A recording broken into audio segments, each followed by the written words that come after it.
Hello, and welcome to this week's episode of Sunflower Sutras. I'm your host, Tara. I'd like to start things off today by reading The Man by Stephen Crane.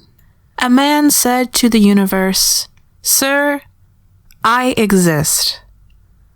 "However," replied the universe, "the fact has not created in me a sense of obligation." And now with us on our show, we have Missouri author and poet Allison Blevins. Hello, so good to be here. Now, you have 2 books coming out this month, right? Yes, I do. 2 chapbooks. And what are their names? The first book, and they're actually coming out in February. The first is A Season for Speaking, and that's with Seven Kitchens Press. And the second is Letters to Joan, and that's with Lipstick Press. Now, I actually had the distinct honor of reading through A Season for Speaking, and what I got from that chapbook, a lot of themes, not just of motherhood, but also of queerness, mental illness, and the interesting religious experience of living in a place like Missouri. Yes, I think you're right on track with the themes of that book. There's definitely a good personal backstory to that chapbook. Would you mind diving into that a little bit? Yes. I think, all confessional poets are writing their stories, and this book in particular is just a very strange one for me. During my MFA several years ago, I decided to get separated from my wife, and she just left. And I started writing very depressing poems, and at one point I was working with the poet Sally Keith, and all she wrote back to me was, "These are really sad." And I knew I couldn't keep writing how I was writing, that I had to find some way to write the sadness. And I stumbled upon a prompt for an ekphrastic poem where you picked a painting and you wrote a poem to yourself as if you were inside the painting, and suddenly that sort of became a really great container for everything that I was feeling. So what before was just kind of sadness splattered across the page in a way that wasn't connecting with anyone, inside that container of ekphrasis, it became better, hopefully better, and it became a way for me to shape what I was writing. So I wrote Letters to Joan while I was finishing my MFA and started sending that out, and then got remarried and started trying to get pregnant, and had all of these experiences with infertility, so that sadness came back. And while I was pregnant with my daughter, I wrote, in just over a few months, all of A Season for Speaking, which is very unusual, for me at least, to write that quickly, and then also to have it published so quickly. Both books kind of got picked up at the same time, and one I'd been sending out for years, and the other got picked up right away. So in a lot of ways, it's a really strange book for me, but it's coming from all of these different, obviously very personal places. So it's dealing with lots of different sadnesses, so the divorce and infertility, and then also a lot of struggling with being pregnant and sort of what that all meant for me. I don't think I've ever actually read poems talking not just about infertility, but also talking about IVF. I don't know that I have either. So that, going through that chapbook and reading those poems, it was such an interesting experience. Because this is always stuff that you read about so much, and you read a lot of personal narratives from people talking about it, but I've never seen it played through the medium of poetry.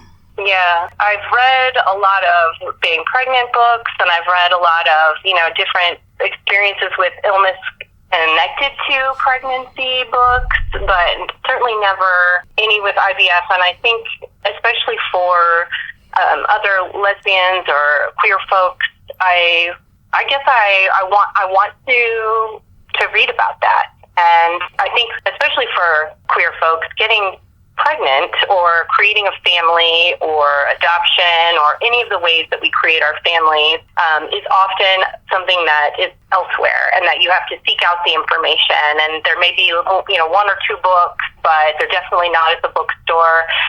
And there may be one or two people that you know, but they probably don't live in your town. And so this information is hard to get, and it's hard to just practically even to figure out, and then to have some sort of, artistic, emotional expression of those experiences was even harder to get. And so for me, it was an important thing to write about. And I think that may be why I was able to write about it so quickly, because this was my third child too. So having gone through creating a family, maybe in a non-traditional way, twice before, and not having written about it and not having shared those experiences, it seemed like it was kind of bursting out this time. I've read many poets who have children, and I've read many of the poems that they explicitly talk about their children, whether it be talking about the hardships of being a parent or it just be little love notes to their children.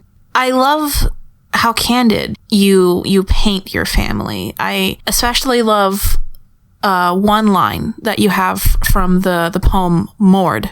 Being a mother has changed my hands. What exactly does that mean? I'm not a parent, so I wouldn't know. Have they inspired you more to create, or are they just the idea of having to shape little humans just making you more aware of yourself?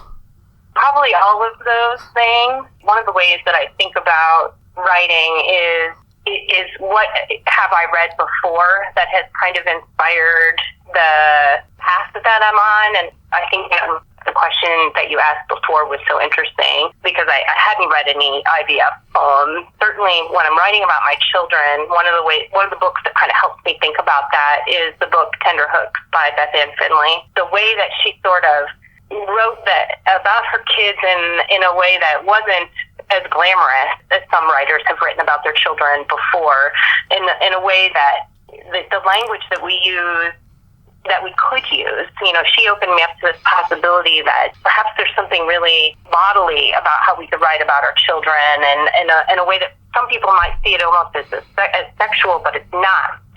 When you're a mother, it's like your body becomes, a part of this child, and they become a part of you, and so then you have to write about the body differently than you had before. So I think the way that my children so she has changed how I write about my children, but also the children have changed how I write, because I'm still the same person I was before I became a mother, but now it's impossible to write in any way that I'm not a mother. So every poem, even the ones not about them, are still, in my mind, kind of motherhood poems, because they're there somewhere, even if they're not explicitly in the poem. I don't know if that actually answered the question, but that they've changed everything about how I write and what I write about. See, I love that you brought that up, because that reminds me of another sentence that you have in one of your poems where you were talking about the process with your partner, and you have this line about the loss and the ecstasy of going through the pregnancy process. And specifically the pregnancy process, the individual, unique one that you had to go through.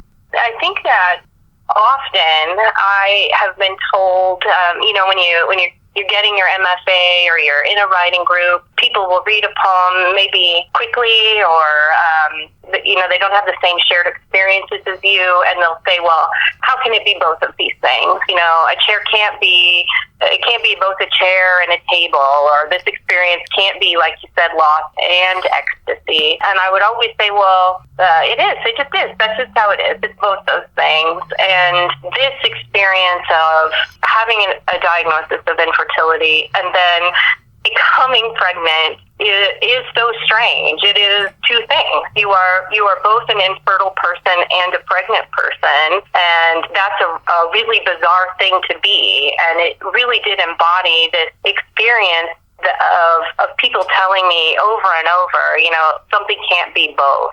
And all of a sudden, I was finally able to kind of say physically, this is both. And then it became something that I explored throughout that chapbook. Many things are two things in the book, and you just kind of have to accept it because that is the experience.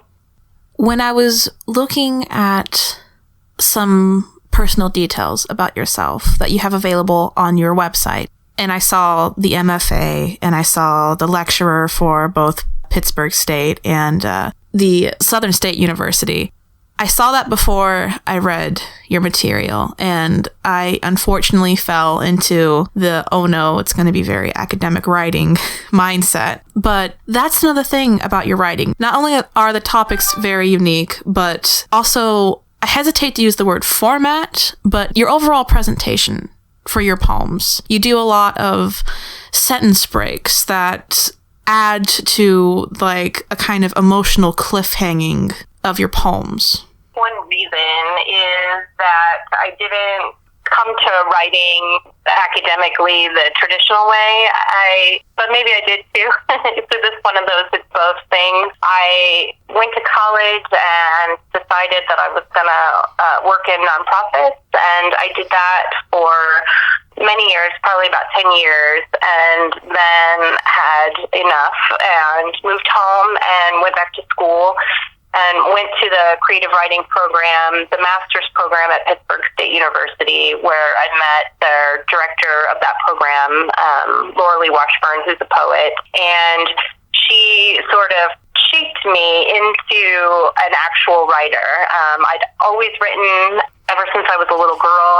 I carried around my notebook, and it was a way that I sort of expressed myself, but it was mostly nonsense, interesting nonsense perhaps, but they weren't poems yet. And so I sort of was introduced to actual poetry and what a poem looks like in an academic setting, but had been writing for years and years before that on my own, and had sort of a whole other life before I became a teacher and before I became an actual writer. And I think that a lot of times my poems and how I teach are all influenced by that. I had this other path that I thought was the path, and then it turned out not to be the case. And this whole new life now as a writer and as a teacher definitely was shaped by my past experiences and previous jobs. If you don't mind me asking, that's quite the interesting transition to have. I myself and many of my friends have been battling ourselves about, do I go on and get an MFA, where we've been writing for years, but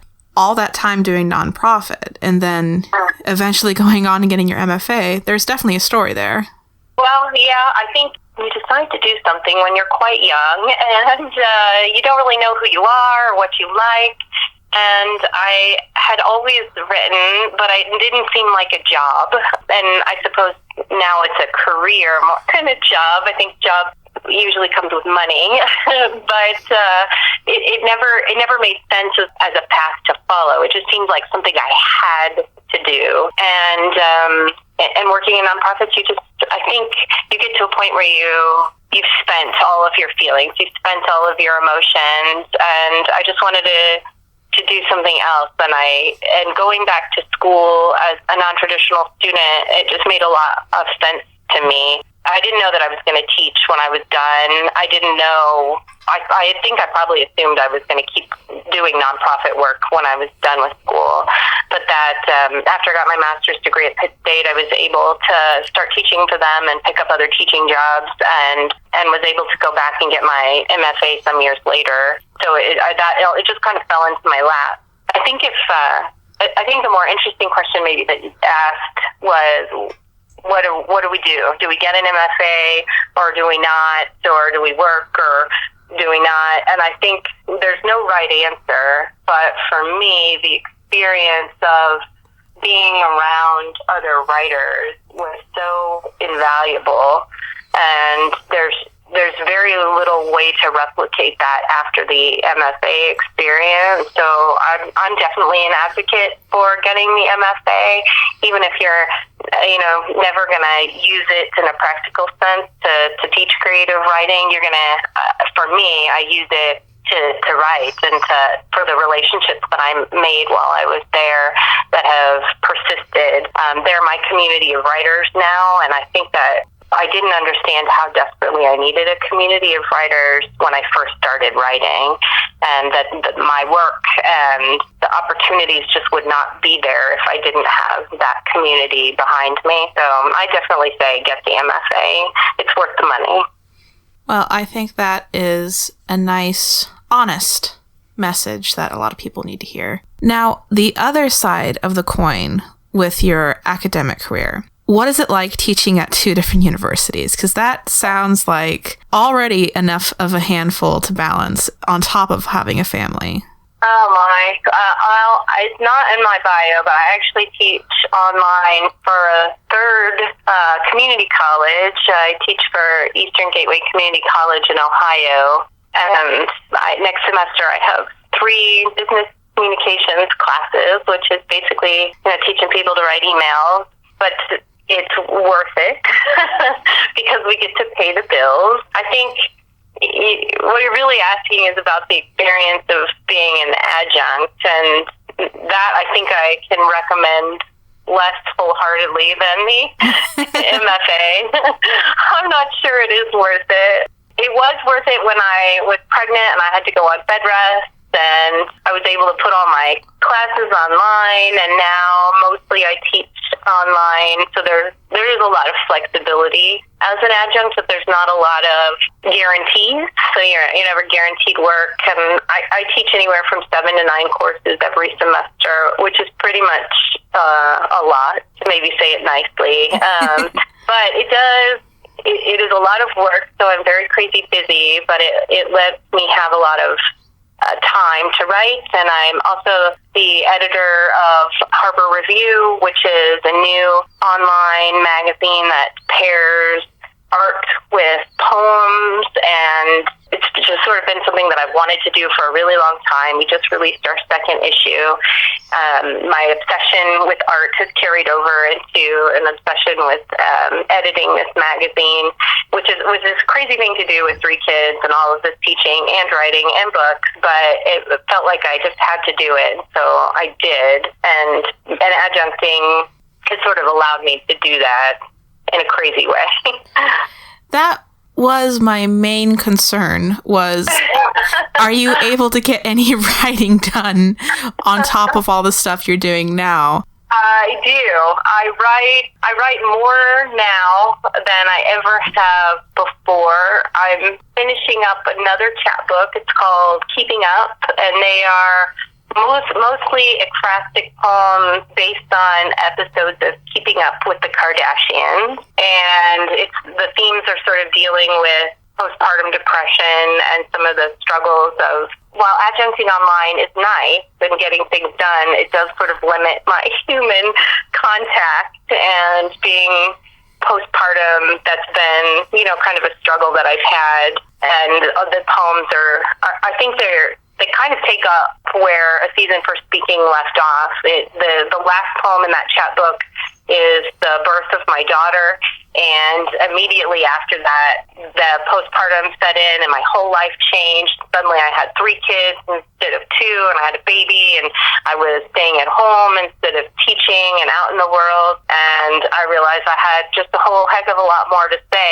So pretty quickly my daughter is 9 months old, and I've written another chapbook. So hopefully I'm going to start sending that out, and maybe it will do as well as the other 2. That is impressive. That is a level of work balance that I can't even begin to comprehend. I'm not sure I do either. And I write a lot while I drive, which is probably pretty unsafe. Or I write them in my head, and then I run to the book and write down as quickly as I can. So I'm not sure if I'm doing it as safely as I should. Well, that's an interesting thing that I don't think I've really had the chance to ask a lot of my friends who are parents and writers. I know a lot of my friends will try to find a little safe place getaway, but if you are the main provider of childcare, or if you are a balanced provider, how do you find the time and the space to actually get writing done? I want to say I don't, but obviously I do, so I must. It feels like I I think when you're a writer and you want to write and you have something to say, there's never enough time. But I think with parenting, it's the same. When you have children and you love your children and you want to be with your children, there's never enough time. So you just make it happen somehow. I carry around a notebook. I have one in every room so that if I'm in one room and I need to write something down, I don't have to run to get to something that I can write on. And I do carry one in the car, and a lot of times, you're in the pickup line, or you've driven somewhere, and you have 2-3 minutes, and so I just write. You write every minute you can. While you're gassing up the car, that's 2 minutes that you should be taking advantage of. And I think even if you don't have kids, those things are true. Everybody's busy. So if you're not writing every second that you can, you're not taking advantage really of those moments. And a lot of it is nonsense. But sometimes, the more you do it, it's an exercise. So the more you do it, the better practiced you will be at finding those 2-minute poems that really turn out to be something great. I can definitely admit to doing that myself, whether it's waiting for an elevator and taking my phone out and just going to my little notepad section and just writing something down. I think that's honestly this unspoken thing in the community. I think most people actually get some of their best material from those quick moments they steal from the day. Mm-hmm. I'm glad to see that more professional writers than myself also do that.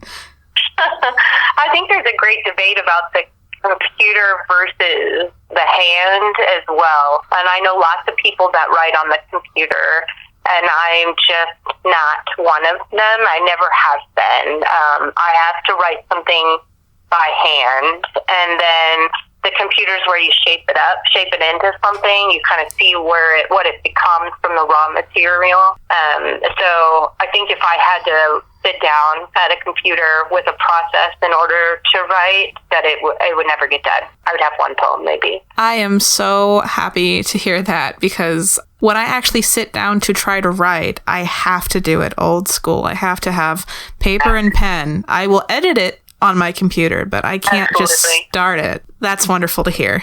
I thought that I was a weird fossil curmudgeon of an old era no one cares about, and I'm only 24. Well, we have reached the point in our interview where we would like to have the poetry reading, if you would like to do that. Sure. Well, the first one that I thought I would read is it's in both A Season for Speaking and Letters to Joan. Originally it was published in the Mid-American Review, and it's an acrostic poem, and it's based on one of the paintings by Joan Mitchell called Low Water. The title is How to Explain Fertility When an Acquaintance Asks Casually. Think about what is green and green, how words like silver and bright sing off every stinging tight space. I eat, I sit, I repeat. All must have order. Line up the shoes, organize the bottles. Remember how some women drive their cars off cliffs into ravining water, children asleep, full and snug and shining in the trunk. These women, on these days, gold and glittering, must rejoice in flight. Air rushes their lungs. A chorus of women and falling and clattering metal sings all together. Water cascades and rises, foretells all the women and children dead, a history of female drowning. Those are not your women. Think of the green and green, the color that rests just beyond your fingers, inside, like dirt trapped under grass, like garlic sprouting, like a long dead bone turned to rock, tumbled through pulsing years, its ridges and bumps pressing your flesh, all the small plunges.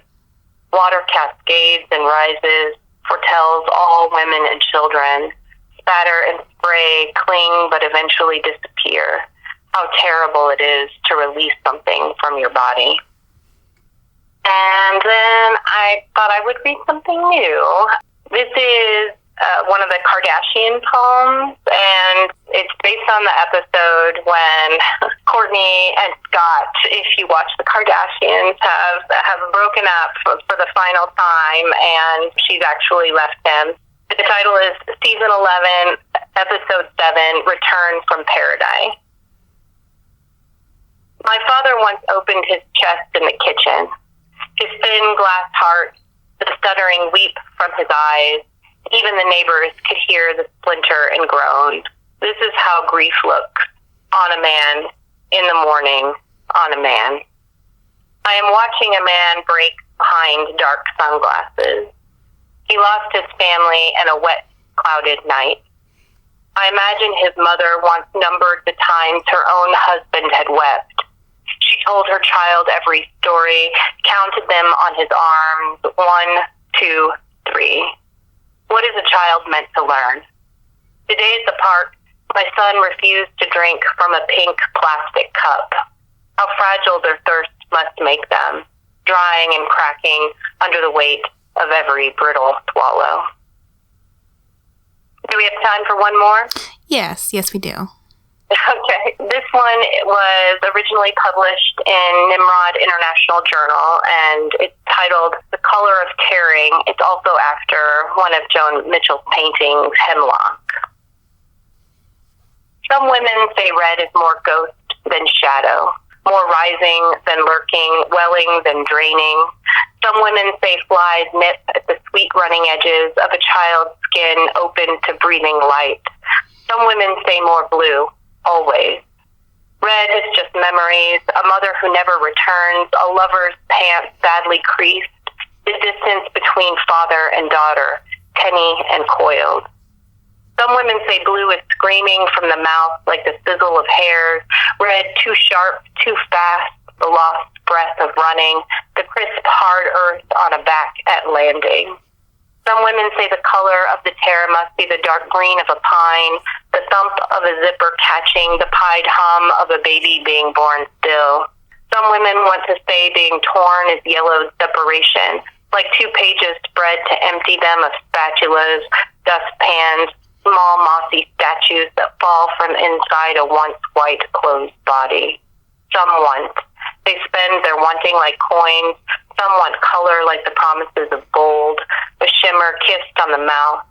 Some women know shading, patient beneath each embrace, know what comes after, separation and the wisp of clothes unclinging, electric body unplugging from the leafy pull of another body. Some women know. The sky pulls out its hair at our distance. A mother tries to explain impermanence to her small child. The sky listens. The sky wants to fall down on both of them, wrap them in a tight, cold band of breath and water. Thank you so much for those readings, Allison. I am incredibly excited to have you here in my town for a poetry reading next month, where we have the chance to not only pick up copies of your book, but further promote them for our audience. Yes, I cannot wait to come. I'm very excited to be there. I am honored that of all the people that we can get to be our first, that it'll be you. This is going to be really fun. Thank you so much. Yes, thank you for asking me. And thank you all to our listeners at home for sticking with us for another episode. And remember, if you or someone you know would like to submit poetry to our show, you are more than welcome to submit poetry to our Facebook page at Sunflower Sutras. And if Facebook isn't exactly your cup of tea, then you can email them directly to me at tara.bartley@yahoo.com. Remember, I want all of your poetry. I don't care if you think it's boring, too sad, too happy, too silly, too weird. It's just right for me. So long, go full, and farewell.